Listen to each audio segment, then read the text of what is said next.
The traffic had been lighter than Ava expected.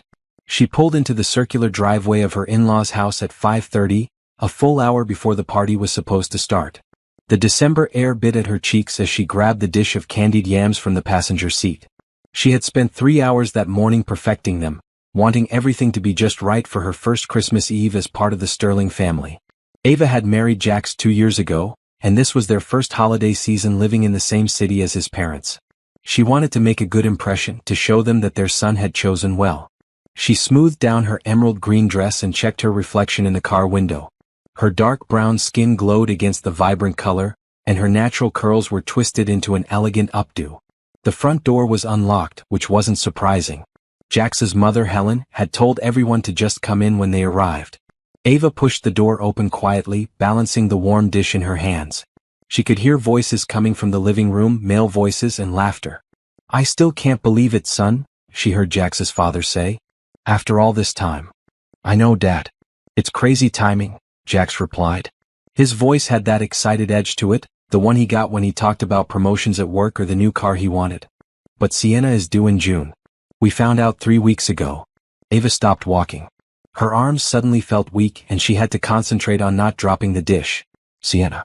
That name. She knew that name. Sienna was Jax's ex-girlfriend from college. They had dated for 4 years before breaking up right after graduation. Jax had told Ava about her once, casually, mentioning that they had just wanted different things. He said they hadn't spoken in years. He said she lived in California now. He said it didn't matter because he had found Ava, and she was everything he wanted. Does Ava know? Helen's voice now, quieter than the men's but clear enough to hear. The silence that followed felt like it lasted an hour. Ava stood frozen in the entryway, her heart pounding so hard she thought they might hear it from the other room.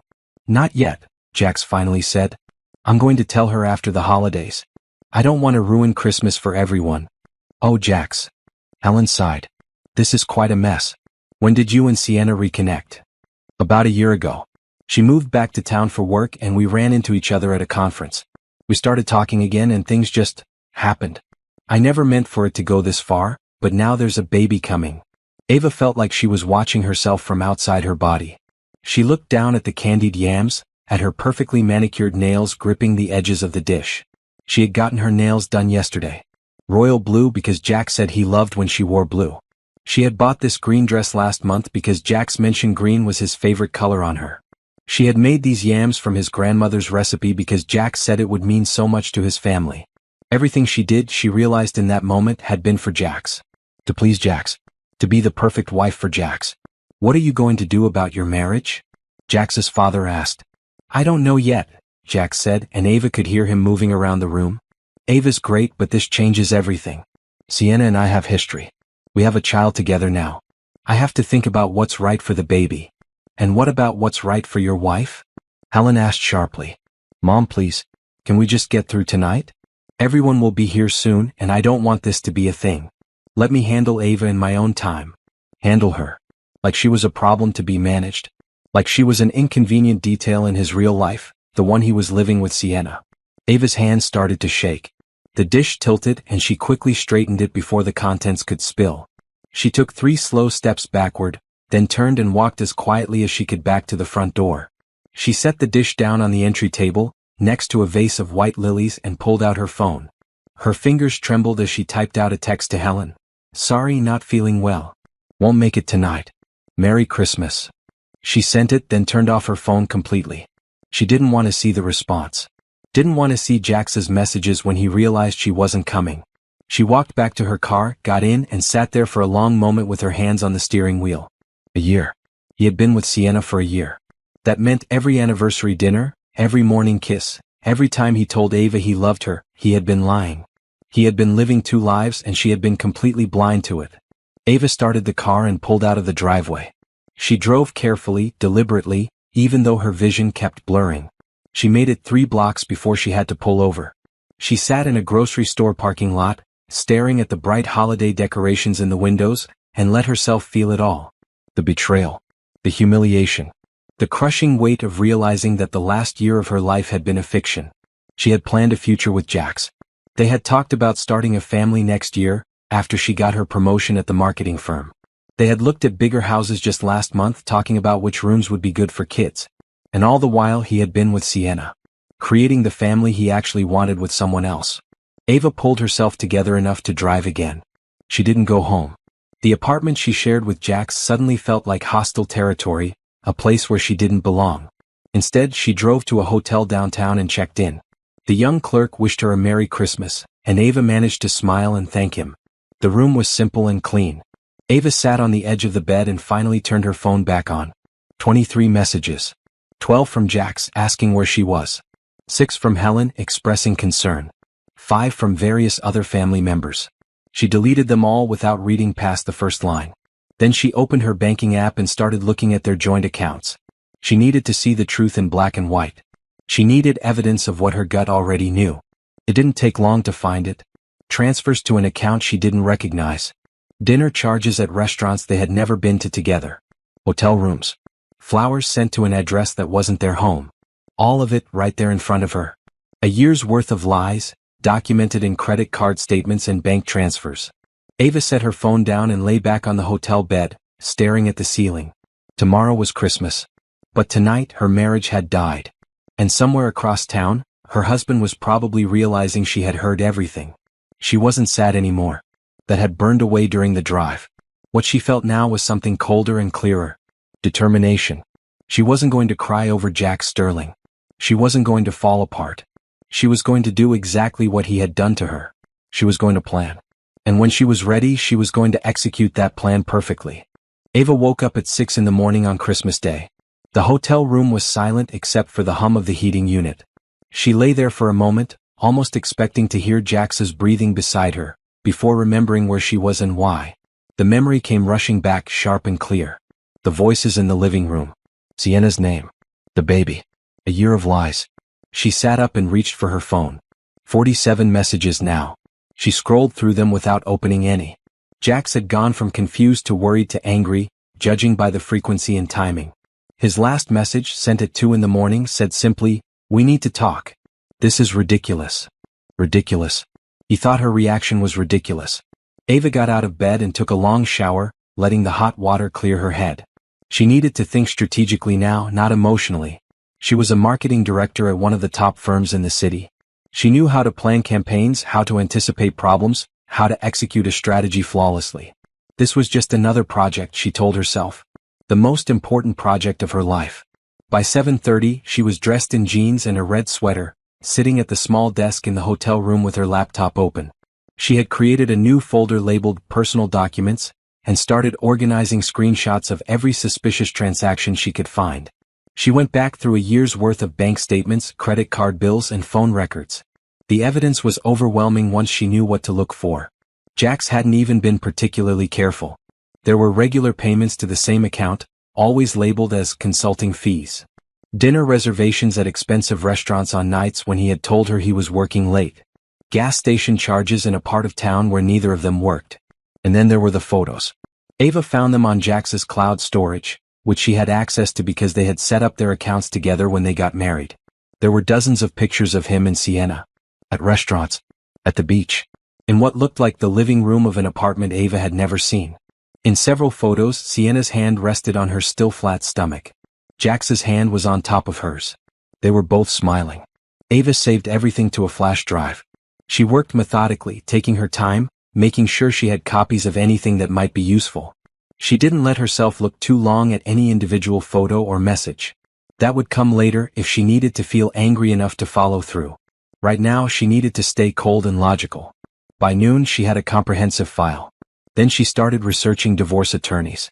She read reviews, checked credentials, and made a list of the top 5 in the city. She sent emails to all of them requesting consultations for the day after Christmas. Her phone kept buzzing. She glanced at it occasionally but never picked it up. Let Jax wonder. Let him worry. Let him spend Christmas Day thinking about what he had done and how she might react. Around 2 in the afternoon, there was a knock on her hotel room door. Ava's heart jumped. She looked through the peephole and saw a hotel employee with a room service cart. "I didn't order anything," Ava called through the door. "It's paid for, ma'am. Complimentary Christmas dinner from the hotel." Ava opened the door and accepted the tray. Turkey, mashed potatoes, green beans, and a slice of pumpkin pie. It looked better than she expected. She thanked the employee and brought the cart inside. She ate alone, scrolling through apartment listings on her phone. She would need to move out quickly. The apartment she shared with Jax was in both their names, but she couldn't stay there. Not now. Not ever again. She found 3 possibilities and emailed all of them. 1-bedroom apartments in good neighborhoods, close to her office. Places where she could start fresh, where Jax had never been. After she finished eating, Ava finally listened to her voicemail. Most were from Jax, progressing from confused to concerned to frustrated. But there was one from Helen that made her pause. Ava, dear, I know you heard something yesterday. I saw the yams you left in the entryway. I'm so sorry. I'm so very sorry. Please call me when you're ready. I want you to know that I don't support what my son has done. Not at all. Ava deleted the message. She appreciated the sentiment, but she couldn't deal with Jax's family right now. Getting involved with them would only complicate things. Clean breaks were always better in situations like this. By evening, she had responses from 3 divorce attorneys offering consultation appointments. She scheduled the first one for 9 the next morning. Then she booked the hotel room for another week, figuring that would give her enough time to find an apartment and make arrangements to move her things. She spent the rest of Christmas night making lists. What furniture was hers? What she would need to buy? Which utilities to cancel and which to transfer? It was tedious work, but it kept her mind occupied. At 10 o'clock, she finally opened one of Jax's messages. It was the most recent one. Ava, I know you're upset. I know you probably heard something at my parents' house. But you're being irrational. Come home so we can talk about this like adults. You can't just disappear. She read it 3 times, feeling her jaw tighten with each pass. Irrational. Like she was overreacting to the news that her husband had gotten another woman pregnant during their marriage. Like she was being unreasonable for not rushing home to hear his explanation. Ava typed out a response, deleted it, typed another, deleted that too. Finally, she settled on something simple. Don't contact me again. You'll hear from my attorney. She hit send before she could second-guess herself. Then she blocked his number. She blocked his email. She blocked him on every social media platform they shared. The silence that followed felt good. Cling. Like cutting away something rotten. Ava closed her laptop and lay down on the bed.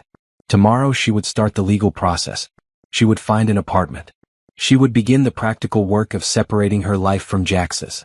But tonight, on this Christmas night, she let herself feel proud. Proud that she hadn't screamed at him. Proud that she hadn't broken down. Proud that she had walked away with her dignity intact. Jax had spent a year lying to her. But she would spend the next few months showing him exactly who he had underestimated. She was done being handled. Done being managed. Done being the understanding wife who made everything easy for him. Starting now, everything was going to be on her terms. Patricia Stone's office was on the 20th floor of a glass building downtown. Ava arrived 15 minutes early, wearing a blue blazer and black pants, carrying a leather portfolio that contained all of her documentation. She had barely slept, but she had made sure she looked professional and composed. The receptionist showed her to a conference room with floor-to-ceiling windows overlooking the city. Ava sat down and spread out her flash drive and printed documents on the table. She was arranging them when the door opened.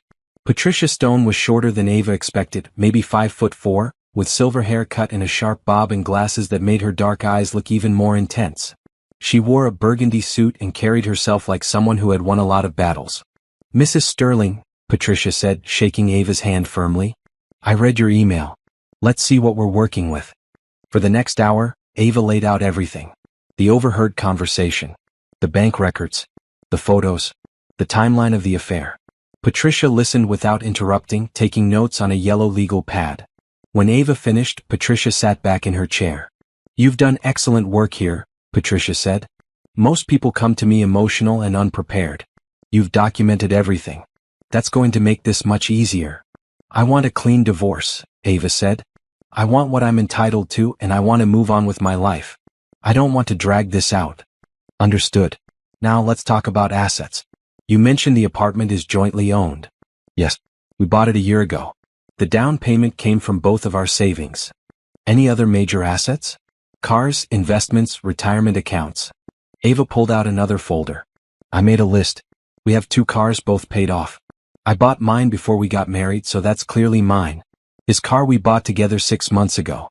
We have a joint savings account with about $30,000. Separate retirement accounts from our jobs. No investments beyond that. Patricia nodded, making notes. What about debt? Student loans, both of us. Mine are almost paid off. You still have about 40,000 left. We have 2 credit cards that are joint accounts. No other debt. Good. And your income? I make 85,000 a year. He makes 92,000. We've been splitting household expenses equally. Patricia tapped her pen on the legal pad. Here's what I'm seeing. You have clear evidence of adultery, which in this state gives you grounds for an at-fault divorce. That strengthens your position considerably. You're entitled to half of all marital assets acquired during the marriage. That means half the equity in the apartment, half the value of the car you bought together, and half of that savings account. What about the money he's been giving to Sienna? Ava asked. Is that considered marital funds? Potentially, yes. If he was using joint account money or money that should have gone to household expenses, we can argue that he was dissipating marital assets. We can ask that he repay half of whatever he gave her. Ava felt a grim satisfaction at that. Good. Now, Patricia said, leaning forward, I need to ask you something important. Are you sure you want to proceed with this? Once we file, there's no going back quietly. Your husband will be served with papers. Things will get complicated. I'm sure, Ava said without hesitation. He spent a year lying to me. He got another woman pregnant while we were married. There's nothing to save here. Patricia studied her for a moment, then nodded. All right. I'll draw up the paperwork today. We can file by the end of the week. In the meantime, I need you to do a few things. First, open a new bank account in your name only. Transfer half of the joint savings into it. That's your money and you're entitled to it. Ava made notes on her phone as Patricia continued. Second, make copies of everything. All documents related to the marriage. Tax returns, mortgage papers, insurance policies. Everything. Keep one set with you, one set with me, and one set in a safe deposit box if you have one. I'll do that today. Third, do not engage with your husband directly. Not in person, not on the phone, not through email or text. If he tries to contact you, ignore him. All communication goes through me from this point forward. Understood. Understood. Good. Now let's talk about living arrangements. You said you're in a hotel? Yes. I'm looking at apartments. I should be able to move into one by next week. Make sure it's in your name only. Don't tell him where it is.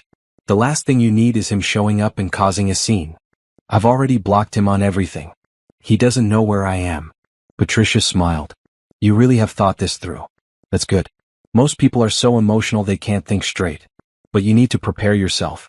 Once he gets served, he's going to react. He'll try to talk to you. He might show up at your work. He'll definitely try to paint himself as the victim. Let him try, Ava said. I have evidence. I have the truth. The truth matters, but so does optics. Don't badmouth him publicly. Don't post anything on social media about this. Don't tell mutual friends more than you absolutely have to. Stay professional and stay quiet. The high road is always stronger than the mud pit. They spent another 30 minutes going over details and signing retainer papers. When Ava left Patricia's office, she had a clear plan and a court date set for the preliminary hearing in 6 weeks. She went straight to her bank and opened a new account. The banker asked if she was sure she wanted to separate her finances, giving her a concerned look. Ava just smiled politely and said yes, she was very sure. She transferred exactly half of the joint savings, $15,000, into her new account. Then she went to the apartment she had shared with Jax. She knew he would be at work. Jax was obsessive about his job, often putting in 12-hour days. That gave her time to pack. Ava worked quickly and efficiently. She took her clothes, her books, her laptop, and a few pieces of furniture that had been hers before the marriage. She left everything else. She didn't want anything that reminded her of their life together. She hired movers that same day and had them take everything to a storage unit. Then she cleaned the apartment thoroughly, erasing any sign that she had been there that day. Before she left, she took one last look around. This was where she had thought she would build her life. This was where she had imagined children playing in the living room, where she had pictured growing old with Jax. But that future had never been real. It had been a fantasy built on lies. Ava locked the door behind her and dropped her key in the mailbox slot. She wouldn't be coming back. By 6 o'clock that evening, she was sitting in the lobby of a new apartment building, signing a lease. 1 bedroom, 10th floor with a view of the city. Modern and clean and completely hers. She moved in the next day.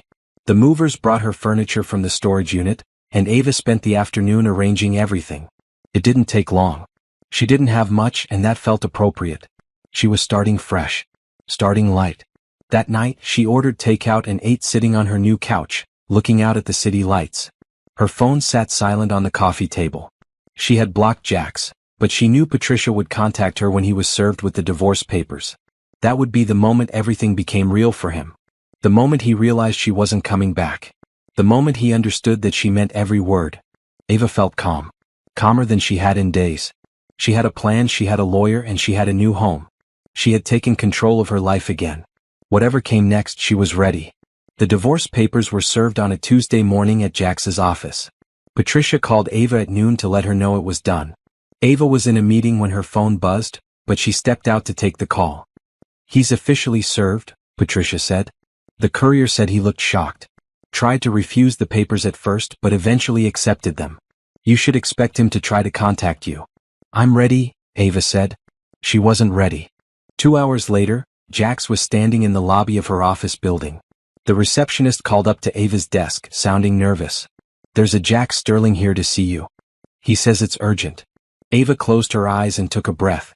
"Tell him I'm in a meeting and can't be disturbed. And please call building security if he doesn't leave quietly." "Will do." Ava tried to focus on her work, but her hands were shaking. She knew this was coming. She had prepared for it. But knowing Jax was downstairs, probably angry, probably desperate, made it hard to concentrate. Her coworker Tasha knocked on her cubicle wall. Tasha was tall and lean, with dark skin and long braids that she wore in intricate styles. She had worked at the firm for 5 years and had become Ava's closest friend over the past year. "You okay?" Tasha asked quietly. "I heard you had an unwanted visitor." "My husband," Ava said. "Soon-to-be ex-husband." Tasha's eyebrows went up. "Wait, what? When did this happen?" "Christmas Eve. Long story. I'll tell you later. Right now I just need to get through the rest of the day. Do you need backup? I can walk you to your car." "That would be great, actually." They worked until 6. Ava kept her phone face down on her desk, but she could hear it buzzing periodically. Jax was calling from different numbers, she assumed, since she had blocked his personal phone. When it was time to leave, Tasha walked with her to the parking garage. Ava's car was on the 3rd level. They were almost there when she heard footsteps behind them, moving fast. Ava, stop." She turned around. Jax looked terrible. His shirt was wrinkled, his tie loose. His eyes were red and his hair was messy, like he had been running his hands through it all day. "We need to talk," he said. "No, we don't," Ava replied. She kept her voice steady. "All communication goes through my attorney. You were given her contact information in the papers." "Ava, please. This is insane. You can't just throw away our marriage without even talking to me." Tasha stepped slightly in front of Ava. She said to contact her lawyer. "You need to leave." Jax looked at Tasha like he was just noticing her.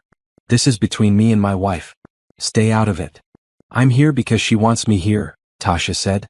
"And if you don't leave right now, I'm calling security." Jax's face flushed red. He looked at Ava. "You're really doing this? You're hiding behind your friend and your lawyer instead of talking to me like an adult." Something cold settled in Ava's chest. "You want to talk about acting like adults? Let's talk about how you spent a year sleeping with your ex-girlfriend while you were married to me. Let's talk about how you got her pregnant and announced it to your family before telling me. Let's talk about how you called me irrational for being upset about it." "I was going to tell you," Jax said. "I just needed time to figure out how." "You had a year. You chose not to tell me. You chose to lie. Every single day for a year you chose to lie. It wasn't like that.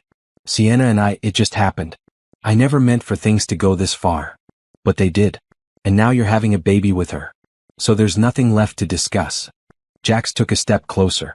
Tasha immediately moved to block him. He stopped, looking frustrated. "Ava, I made a mistake. But we can fix this. We can go to counseling. We can work through it." "No," Ava said simply. "We can't. I don't want to work through it. I don't want to fix it. I want a divorce." "You don't mean that." "I do.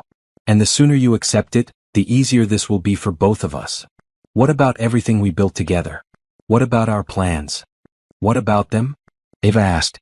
"Those plans were built on lies. They don't mean anything now."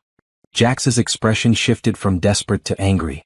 "This is about money, isn't it? You want to take me for everything I have. That's what your lawyer told you to do." Ava almost laughed. "I want what I'm entitled to. Half of the marital assets.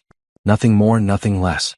If you're worried about money, maybe you should have thought about that before you started funding your girlfriend's life with our joint account."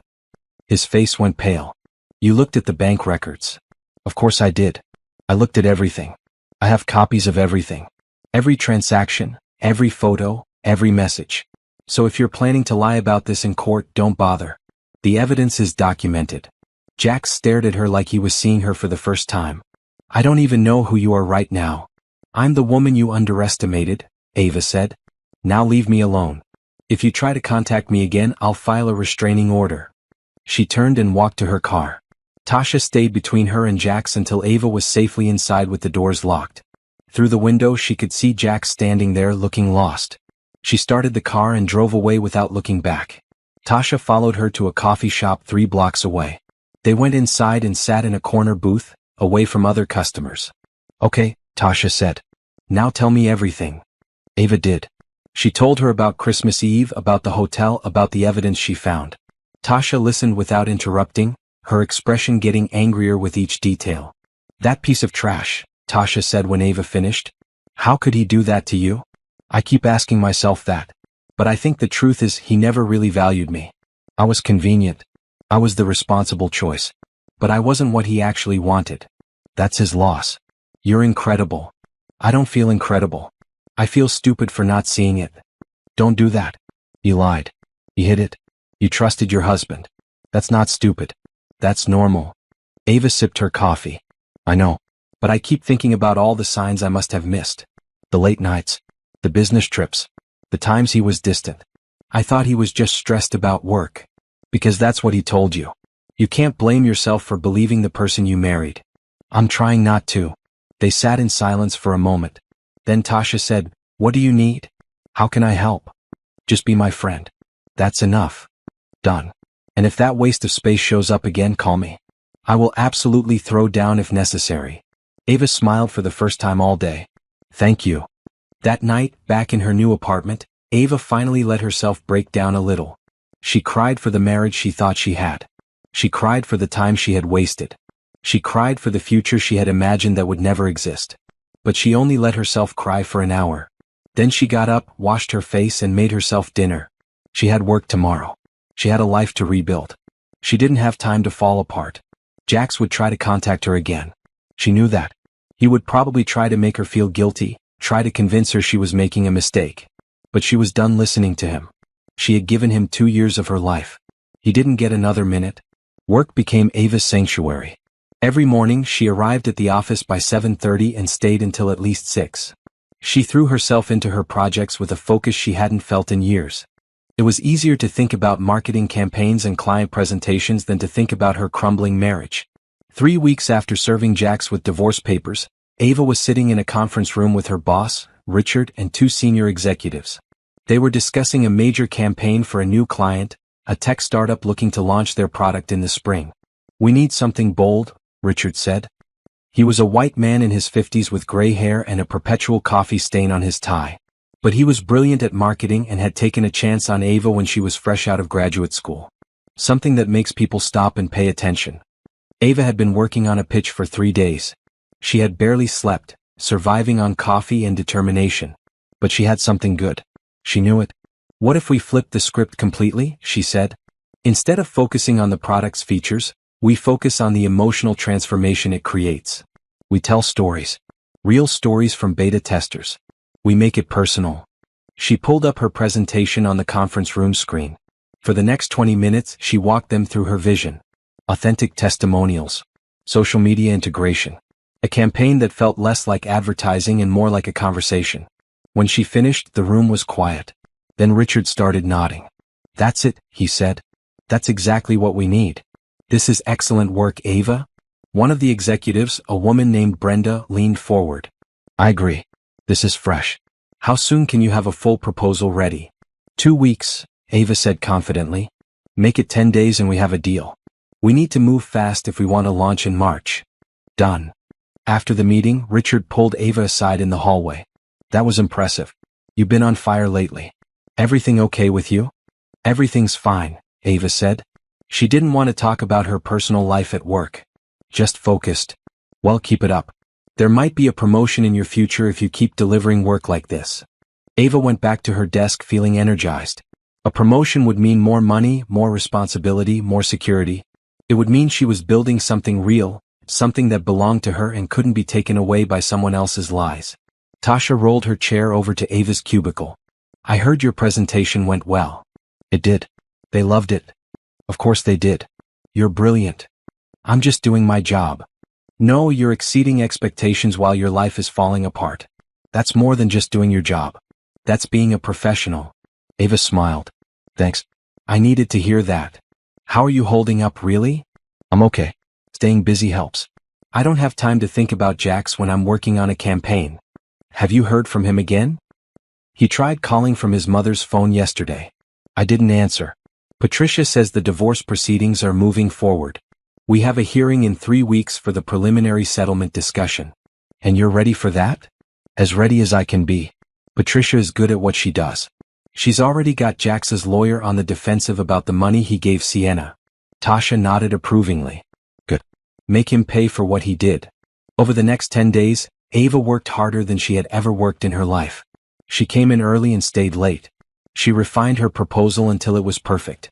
She created mock-ups, wrote sample copy, and put together a presentation that she knew would land the account. She also avoided thinking about the divorce hearing that was approaching. Every time her mind drifted to it, she forced herself to focus on work instead. Work was safe. Work was something she could control. On the day of the presentation to the client, Ava wore a red suit that made her feel powerful. She stood in front of the tech startup's executive team and delivered her pitch with confidence. She answered their questions smoothly. She handled their concerns with ease. When she finished, the CEO stood up and shook her hand. We're in. Let's do this. Back at the office, Richard called an impromptu meeting of the marketing department. I want everyone to know that Ava just landed the Quantum Technologies account. This is huge for us. Let's give her a round of applause. The office erupted in cheers. Ava felt her face flush, but she smiled. This was what success felt like. This was what it meant to be good at something, to be valued for her skills and her work. Tasha hugged her. You did it. You're amazing. We did it, Ava corrected. You helped me with the research. I helped a little. You did the heavy lifting. That night, Ava went home to her apartment and finally let herself relax. She ordered Thai food, poured herself a glass of wine, and sat on her couch looking out at the city. She felt proud. She felt capable. She felt like herself again. Her phone buzzed. It was an email from Patricia. Hearing scheduled for next Tuesday at 9 a.m. We'll meet you at the courthouse at 8:30. Come prepared to see Jax. Stay calm and professional. Ava read the email twice, then set her phone down. She could do this. She had just landed a major account. She had proven herself at work. She could handle a divorce hearing. But as she sat there in the quiet of her apartment, she felt a twist of anxiety in her stomach.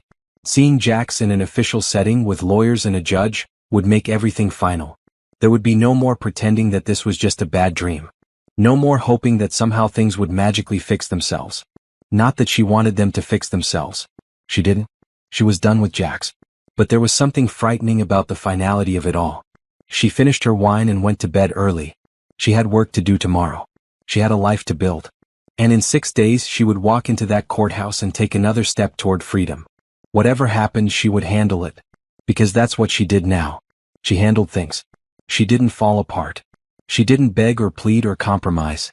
She simply moved forward, one day at a time, building a life that was entirely her own. The courthouse was cold. Ava arrived at 8:30 wearing a navy blue dress and heels, her hair pulled back in a professional bun. Patricia was waiting for her at the entrance, looking sharp in a gray suit. Ready? Patricia asked. As ready as I can be. They went through security and took the elevator to the 4th floor. The family court waiting area was crowded with people, some looking nervous, others looking angry. Ava sat down on a bench and tried to steady her breathing. At 8:50 she saw Jax arrive with his attorney, a tall man in an expensive suit who looked like he specialized in making problems disappear. Jax looked better than he had in the parking garage. His hair was cut, his suit was pressed, and he had shaved. But his eyes found Ava immediately, and she saw something desperate in them. She looked away. At 9 o'clock they were called into the courtroom. The judge was a black woman in her 60s with reading glasses perched on her nose. She looked tired, like she had already seen too many failed marriages today. The hearing was procedural, mostly. The judge reviewed the basic facts of the case. Marriage duration, assets, grounds for divorce. Patricia presented the evidence of Jax's affair, including bank records showing the money he had given to Sienna. Jax's attorney tried to argue that the affair was irrelevant to the division of assets. Patricia shut that down quickly, pointing out that Jax had used marital funds to support his relationship with another woman. The judge agreed. Any dissipation of marital assets will be taken into account in the final settlement. They spent an hour going over details. The apartment, the cars, the savings account, the retirement funds. Ava listened to her marriage being reduced to a list of assets and debts. It felt surreal, like she was watching someone else's life being divided up. At one point, Jax's attorney asked if there was any possibility of reconciliation. Ava's stomach clenched. Patricia didn't give her a chance to answer. My client is firm in her decision to proceed with the divorce. Is that correct, Mrs. Sterling? The judge asked, looking at Ava. Yes, Your Honor, Ava said clearly. I want the divorce. The judge nodded and made a note. Jax was staring at her. She could feel his eyes on her, but she kept her gaze forward. The hearing ended with the judge setting a date for the final settlement conference in 2 months. They would work out the details of the asset division then, and if everything was agreed upon, the divorce would be finalized shortly after. As they left the courtroom, Jax tried to approach Ava. Patricia stepped between them. Mr. Sterling, you need to communicate through proper channels.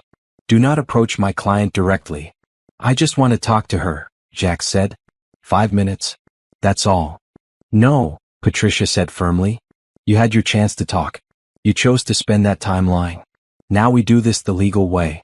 They walked away, leaving Jax standing in the hallway with his attorney. In the parking garage, Patricia turned to Ava. You did great in there. You stayed calm and composed. That matters. I didn't feel calm. That's fine. You looked calm. That's what counts. Now, I need to warn you about something. The next few weeks are going to be difficult. Once word gets out about the divorce, people are going to take sides. Mutual friends, colleagues, family members. Some will support you, some will support him, and some will try to stay neutral. I know. My advice is to stay above it all. Don't badmouth him publicly. Don't engage in arguments about who was right or wrong. Just focus on moving forward. Ava nodded. She had already decided not to air her dirty laundry publicly. She wasn't interested in making Jax look bad. The facts spoke for themselves. But Patricia was right. Within a week, the fallout began. It started with social media. One of Jax's friends posted something vague about people giving up on marriages too easily these days. Ava saw it because another mutual friend commented on it, and the post showed up in her feed. She didn't respond. She didn't even like or comment. She just kept scrolling. Then her phone started ringing. Friends she hadn't talked to in months suddenly wanted to check in, to see how she was doing, to get the full story. Ava kept her responses brief. She was fine. She was moving forward. She didn't want to talk about the details. But the questions kept coming. At a work happy hour, a colleague from another department cornered her. I heard you and Jax are splitting up. What happened? We grew apart, Ava said simply. It happens. But you seem so happy. People are good at seeming happy. The colleague looked disappointed, like she had been hoping for juicy gossip. Ava excused herself and went home early. The worst part was the people who took Jax's side. His college roommate posted something about hearing both sides before judging. One of his cousins sent Ava a long message about how Jax was going through a hard time, and how everyone makes mistakes. Ava deleted the message without responding. Tasha, who had been monitoring social media on Ava's behalf, came to her desk one afternoon looking angry. Have you seen what Jax is posting? I blocked him. I can't see his posts. He's playing the victim. Talking about how hard divorce is, how sometimes people give up instead of fighting for their marriage. He's getting a lot of sympathy comments. Ava felt a flash of anger. Of course he is. He's good at making himself look sympathetic. Do you want me to respond? I will absolutely call him out. No, don't engage. It's what he wants. He wants me to look bitter and angry. I'm not giving him that. You're a better person than I am. I'm just thinking strategically. The truth will come out eventually. I don't need to defend myself to people who don't know the full story. But it was harder than she expected. Every time someone gave her a pitying look, every time someone asked if she had tried counseling, every time someone suggested that maybe she was giving up too easily, Ava wanted to scream. She wanted to tell them about the affair. About the pregnancy. About the lies. But she didn't. She held her tongue and maintained her dignity. 2 weeks after the hearing, Ava ran into one of Jax's work colleagues at a coffee shop. The woman looked uncomfortable when she saw Ava. "I heard about the divorce," the woman said. "I'm sorry." "Thank you," Ava said politely. "For what it's worth, I think you're doing the right thing. Jax talks a big game at work about being a stand-up guy, but I've seen how he treats people when he thinks no one important is watching." Ava was surprised. "Thank you for saying that. I just wanted you to know. Not everyone is buying his version of events." That small moment of validation helped more than Ava expected. She wasn't crazy. She wasn't overreacting. Other people could see through Jax's act too. As the weeks went on, the initial wave of gossip and speculation died down. People moved on to other drama. Ava focused on her work, her friends, and rebuilding her life. She started going to a therapist, a woman named Dr. Harper who specialized in divorce and trauma. In their first session, Ava talked about the anger she felt, the betrayal, the sense that she had wasted years of her life. "You didn't waste anything," Dr. Harper said.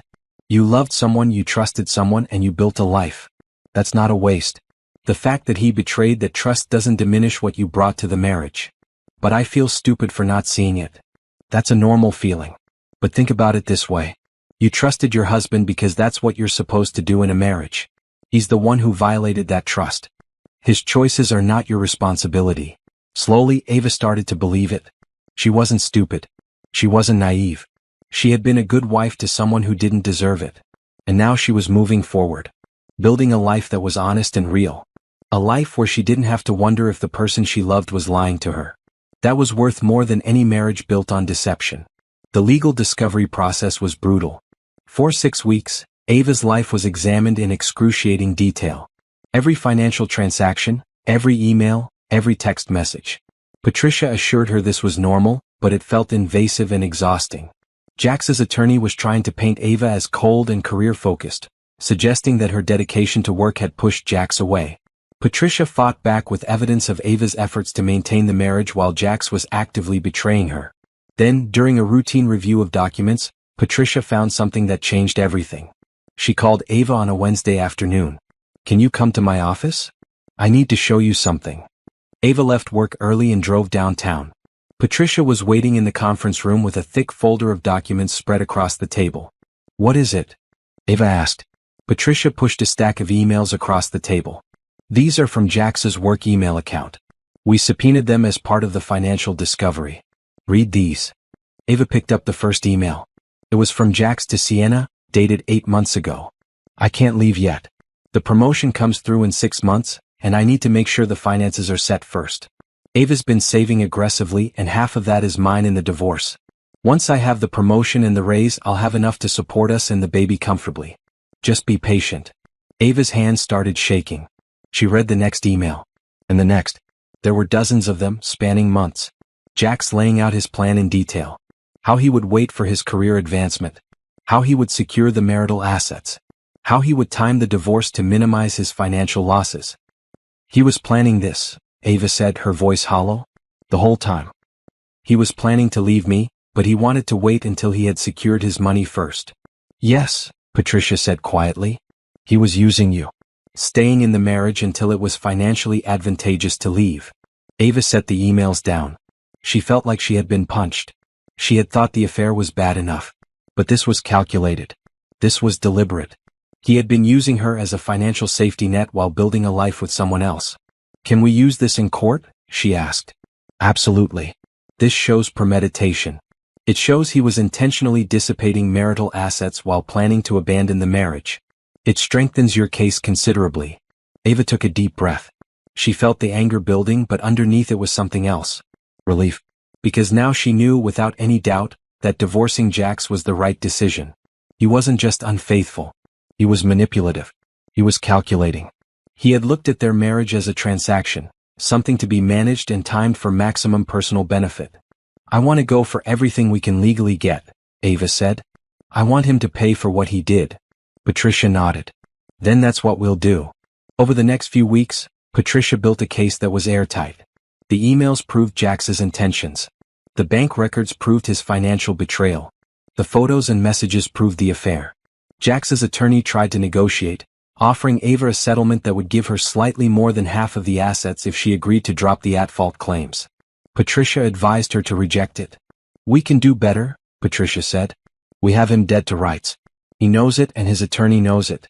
If we push, we'll get a settlement that reflects what he actually did." Meanwhile, Ava continued to focus on her life. The tech campaign she had designed launched in March and was an immediate success. The client was thrilled. Richard called her into his office and told her she was being promoted to senior marketing director, effective immediately. "You've earned this," Richard said. "Your work this year has been exceptional.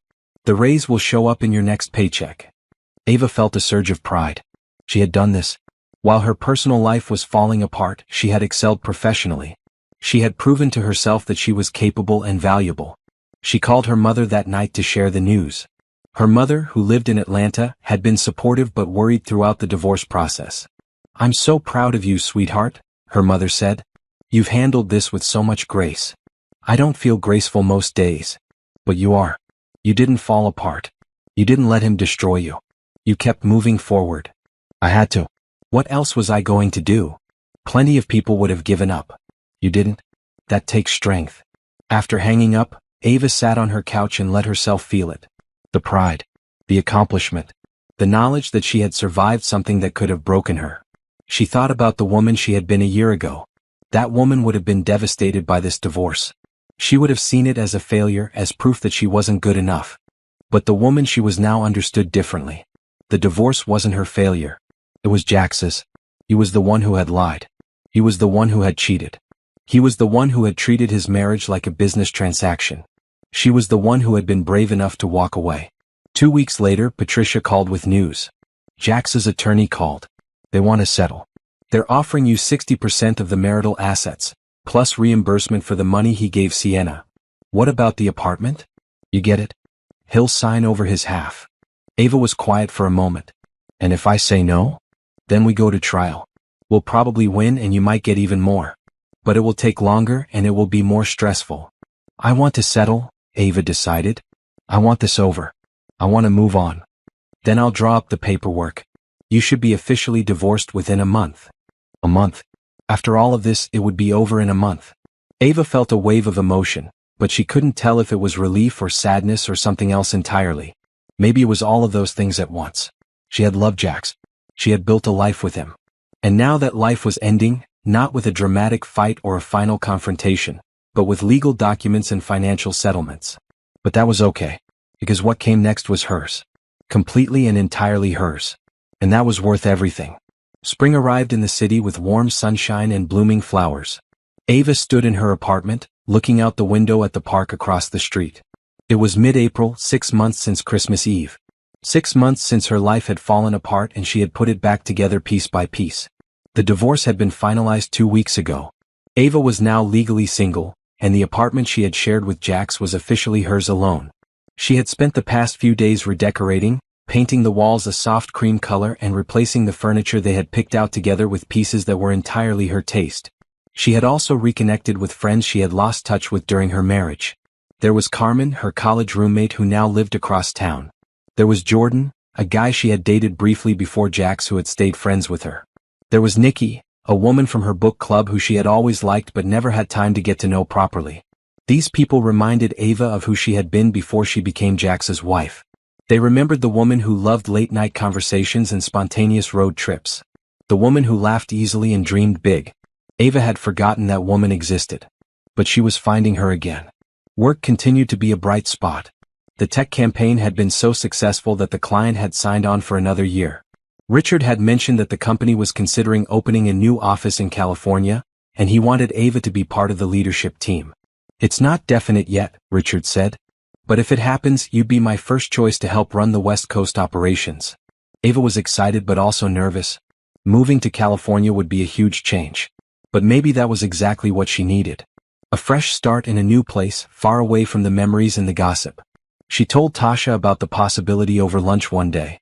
They were sitting at an outdoor cafe enjoying the spring weather. "You should do it," Tasha said. "If they offer, you should absolutely go. But I just got settled here. I have my apartment, my routine. I'm finally feeling stable." "Stable is good. But you're 32 years old, Ava. You don't need to be settled. You need to be living. Take risks. Have adventures. Build a life that excites you." Ava smiled. When did you become so wise? I've always been wise. You just weren't listening before. They laughed and Ava realized how good it felt. She was happy. Not the performance of happiness she had maintained during her marriage, but genuine happiness. The kind that came from being true to herself. That evening, Ava went to therapy with Dr. Harper. They had been meeting weekly for months now, and Ava felt like she had made real progress. I've been thinking about forgiveness, Ava said as they settled into their session. In what context? Forgiving Jax. People keep telling me I need to forgive him to move on. But I don't think I want to forgive him. At least not yet. Maybe not ever. And I feel like that makes me a bad person. Dr. Harper shook her head. Forgiveness is not a requirement for healing. You can acknowledge what happened, accept it, and move forward without forgiving the person who hurt you. Forgiveness is something you do for yourself, if and when it feels right. But it's not mandatory. Really? Really? What matters is that you're not carrying the anger with you every day. That you're not letting what he did define your future. It sounds like you're doing that already. I am. I don't think about him much anymore. When I do, I mostly just feel indifferent. That's a healthy place to be. Indifference means you've detached. You've stopped giving him emotional power over you. Ava left the session feeling lighter. She didn't have to forgive Jax. She didn't have to reach out or make peace or wish him well. She could simply let go. Move on. Build a life that had nothing to do with him. A few days later, Ava went to a networking event for marketing professionals. She almost didn't go, feeling tired from a long week at work. But Tasha convinced her. You need to get out and meet people, Tasha said. Not for dating, just for connecting. You've been so focused on work and therapy. You need some fun. At the event, Ava met a woman named Rachel who ran her own boutique marketing agency. They talked for over an hour about campaigns and strategies and the challenges of working in a male-dominated industry. By the end of the night, they had exchanged numbers and made plans to meet for coffee. I really needed that, Ava told Tasha later. Just talking to someone new about something I'm passionate about. It felt good. See? I told you. You're allowed to enjoy yourself. That weekend, Ava did something she hadn't done in years. She went to a museum alone. Not because she was lonely, but because she wanted to. She spent 3 hours walking through galleries, looking at paintings, thinking about nothing in particular. In the modern art section, she stood in front of a large canvas covered in bold strokes of red and blue. The placard said it was about transformation and rebirth. Ava stared at it for a long time, feeling something shift inside her. She had been so focused on surviving the divorce that she hadn't stopped to think about what came next. But standing there in the quiet museum, she realized something important. She wasn't just surviving anymore. She was living. She was building. She was becoming someone new, someone stronger and more authentic than the woman she had been before. The divorce hadn't broken her. It had freed her. That night, Ava sat down at her kitchen table and made a list. Not a to-do list, but a list of things she wanted to do. Places she wanted to travel. Skills she wanted to learn. Goals she wanted to achieve. The list included things she had always wanted to do but never had time for during her marriage. Take a pottery class. Learn to speak French. Go to New Zealand. Write a book. Start a side business. Some of the items were big, some were small. But all of them were hers. Chosen by her for her. Ava taped the list to her refrigerator where she would see it every day. It was a reminder that her life was full of possibilities now. She wasn't waiting for anyone's permission. She wasn't compromising her dreams to fit someone else's plans. She was free to become whoever she wanted to be. And that was the most beautiful kind of new beginning. Summer settled over the city. Ava spent her weekends exploring neighborhoods she had never visited, trying restaurants she had wanted to go to for years, and taking long walks through parks with books in her bag. She was dating casually but not seriously. A few coffee dates here and there, nothing that demanded commitment or emotional investment. She was learning to be content alone. To enjoy her own company. To not need another person to feel complete. It was late July when Tasha mentioned running into someone who knew Jax. They were at a rooftop bar enjoying happy hour after work. I saw Michelle yesterday, Tasha said. Michelle was a mutual friend from Ava and Jax's social circle. She asked about you. What did you tell her? That you're doing great. Which is true. But she also mentioned something about Jax and Sienna. Ava took a sip of her wine. I don't really want to know. I figured. But just in case you're curious, she said they're having problems. The baby was born in June and apparently it's been rough. Sleep deprivation, money stress, all the usual new parent stuff. Plus Sienna's family isn't supportive because of how the relationship started. Ava felt nothing. No satisfaction, no sympathy, just a blank indifference. That's their problem. You really don't care, do you? Not even a little bit. Whatever they're going through, they chose it. They made decisions that led them there. I have my own life now. Tasha raised her glass. I'll drink to that. They clinked glasses and the conversation moved on to other topics. Ava realized later that night how significant that moment was. A year ago, even 6 months ago, hearing about Jax's struggles would have affected her. She might have felt vindicated or hurt or angry. Now she felt nothing but detachment. He was a person who used to be in her life. That chapter was closed. In August, Richard officially announced the California office expansion. He offered Ava the position of West Coast Marketing Director. It came with a significant raise and the opportunity to build a team from scratch. Ava thought about it for 3 days before accepting. It was scary, leaving behind everything familiar. But it was also exciting. A chance to reinvent herself completely in a new city. She gave notice on her apartment and started packing. Tasha threw her a going-away party with all of their work friends. It was bittersweet but mostly sweet. Ava was ready for this next adventure. Before she left, she had one final therapy session with Dr. Harper. "How are you feeling about the move?" Dr. Harper asked. "Nervous but good. Like I'm choosing myself for the first time in a long time." "That's a powerful feeling. What do you think you've learned from this year?" Ava thought for a moment. "I learned that I'm stronger than I thought. I learned that I don't need someone else to validate me or make me feel complete. I learned that sometimes the worst thing that happens to you can actually be the best thing because it forces you to grow. Those are important lessons. Do you feel like you have closure with what happened?" "I do. Not because Jax and I had some big final conversation or because he apologized, but because I've accepted what happened and moved past it. The marriage is over. That part of my life is done. What comes next is up to me." Dr. Harper smiled. "I think you're going to do great in California." The day before Ava left, she did one final thing. She went to the jewelry store where she and Jax had bought their wedding rings. She took off her ring, which she had worn on a different finger since the divorce, and sold it back. The jeweler gave her cash for it. It wasn't much, but it felt symbolic. That ring represented a marriage that never really existed. She didn't need to keep it. With the money, Ava went to her favorite bookstore and bought 3 novels she had been wanting to read. New stories. New worlds. New possibilities. That evening, she stood in her empty apartment, looking at the bare walls and the packed boxes. She thought about the woman who had moved in here 8 months ago, devastated and scared and uncertain about the future. That woman had been so focused on survival that she couldn't see past the next day. But the woman standing here now was different. She was confident. She was excited. She was ready for whatever came next. Ava turned off the lights and closed the door behind her for the last time. She didn't look back. She drove across the country over 4 days, taking her time, stopping in small towns and national parks.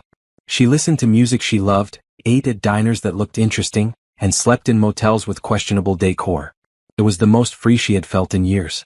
When she finally arrived in California, the sun was setting over the ocean. Ava parked her car at a beach and walked down to the water. She stood there with her feet in the sand, watching the waves crash against the shore. This was her new beginning.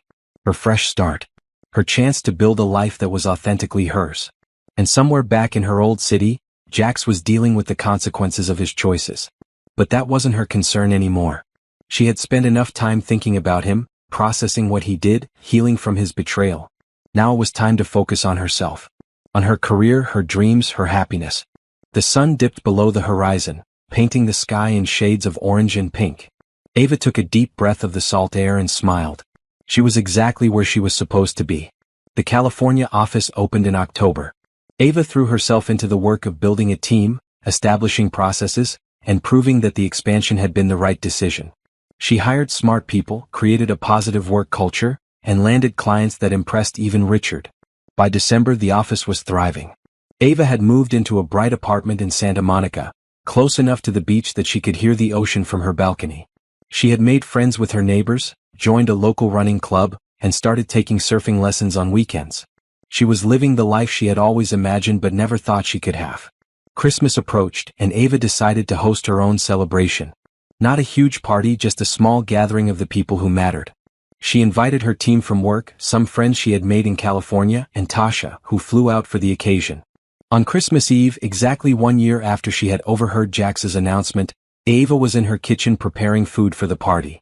She had learned to cook over the past year, taking classes and experimenting with recipes. She was making a feast of her favorites, not because anyone expected it but because she enjoyed it. Tasha arrived early to help. She walked into the apartment and immediately hugged Ava. "This place is amazing," Tasha said, looking around at the bright, airy space decorated with twinkling lights and a small tree in the corner. "You've really built something here." "I have," Ava said proudly. "I love it." "How are you feeling?" "About today?" "You mean because it's been a year?" "Yeah." Ava thought about it. "I'm feeling grateful actually. A year ago my world fell apart. But looking back now, that needed to happen. I needed to get out of that marriage. I needed to find out who I was without Jax." "And who are you?" Ava smiled. "I'm someone I actually like. Someone who takes up space and makes her own decisions. Someone who isn't afraid to be alone because she knows she's good company for herself." Tasha raised her glass of wine. "I love that for you." The party started at 6. Ava's guests arrived with wine and laughter and good energy. They filled her apartment with warmth and conversation. Ava moved through the group, making sure everyone was comfortable, but mostly just enjoying the feeling of being surrounded by people she genuinely cared about. Around 8 o'clock there was a toast. One of Ava's co-workers, a guy named Ben who she had hired as her assistant marketing director, stood up with his glass. "I want to say something," Ben announced. "I've only known Ava for a few months, but in that time, I've learned so much from her. She's smart, she's kind, and she's the best boss I've ever had. So here's to Ava. For taking a chance on all of us and for building something amazing." Everyone raised their glasses. Ava felt her eyes water, but she was smiling. "Thank you," she said. "All of you. This year has been difficult in some ways, but it's also been the best year of my life. I'm grateful for everyone in this room." After the toast, Tasha pulled Ava aside onto the balcony. They stood there looking at the ocean, the sound of the party behind them. "I'm proud of you," Tasha said. "You know that, right?" "I do. I was so worried about you last Christmas. You were holding it together, but I could see how much you were hurting." "I was. But I'm not anymore. I can tell. You're different now. Happier. More yourself." Ava nodded. "I am happier. I didn't think I would be. When everything first happened I thought I'd never recover. But I did. And I'm better for it." They stood in comfortable silence for a moment. Then Tasha asked, "Have you heard anything about Jax?" "Not really. I saw on social media that he and Sienna got married. Someone tagged me in a comment about it, probably trying to get a reaction. I just untagged myself and moved on." "Does it bother you?" "No. He made his choice. I made mine. I got the better end of that deal." Tasha laughed. "You definitely did." The party lasted until midnight. After everyone left, Ava cleaned up the kitchen while Tasha helped. They worked in the comfortable rhythm of old friends who didn't need to fill every silence with conversation. When they finished, they sat on the couch with cups of tea, the apartment quiet except for the distant sound of the ocean. "Do you think you'll ever get married again?" Tasha asked. Ava considered it. "Maybe. If I meet someone who adds to my life instead of complicating it. But I'm not looking for it. I'm happy as I am." "What about dating? Anyone interesting?" "I went on a few dates. There's a guy I met at the gym who's nice. We've been out twice. But I'm taking it slow. I'm not in a rush." "Good. You deserve someone who sees your worth." "I do. But more importantly, I see my own worth now.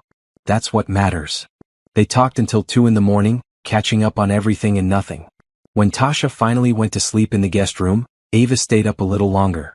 She walked back out to the balcony and stood there in the cool night air. 1 year ago she had been standing in her in-laws' entryway, hearing her world shatter. 1 year ago she had been devastated and lost. But that woman was gone now. She had been replaced by someone stronger, someone wiser, someone who knew her own value. Ava thought about Jax briefly, wondering if he ever regretted what he did. But then she let the thought go. His regrets, if he had any, weren't her concern. She had built a life she loved. She had a career that fulfilled her. She had friends who supported her. She had freedom and peace and genuine happiness. That was her revenge. Not hurting him, not making him suffer, but thriving without him. Becoming someone better than the person she had been when they were together. Ava looked out at the dark ocean, at the city lights twinkling in the distance, and felt a profound sense of contentment. This was her life now. Messy and imperfect and entirely her own. And it was beautiful. She went inside, turned off the lights and went to bed. Tomorrow was Christmas Day and she was going to spend it at the beach with Tasha, just enjoying the sunshine and the waves and the simple pleasure of being alive. A year ago she couldn't have imagined being this happy. But here she was, proof that sometimes the end of something terrible is just the beginning of something wonderful. Ava closed her eyes and smiled. She had found her happy ending after all. And the best part was she had given it to her